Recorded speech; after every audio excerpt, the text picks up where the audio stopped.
السلام عليكم ورحمة الله وبركاته. ازيكم يا حبايبي؟ عاملين ايه؟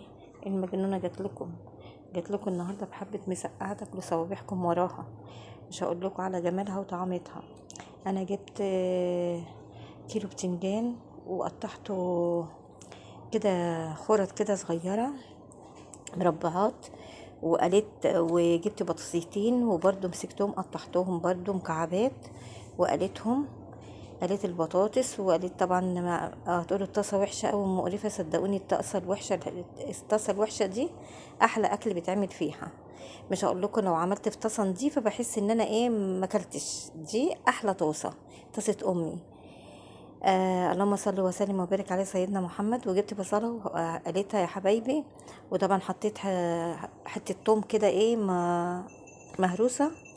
نزلت هنا بالبطاطس بتاعتي المكعبات، وهنزل بالبتنجان بتاعي بعد ما قليته. ومش هقول لكم على الطعام، بجد بجد مش هقول لكم، احلى من اللحمه واحلى من الفراخ بجد. وهنا برضو البتنجان اهوت نزلت بيه. كل اللي انا حطيته التوابل، الفلفل بكمون بس، ولا فلفل ولا اي حاجه. وحطيت طبعا قرنين فلفل خضر، قرن حامي وقرن بارد. ويلا ما تنسوش تجربوها، وانا اتاخرت عليكم وانا اسفه. مع الف سلامه وفي حفظ الله. السلام عليكم.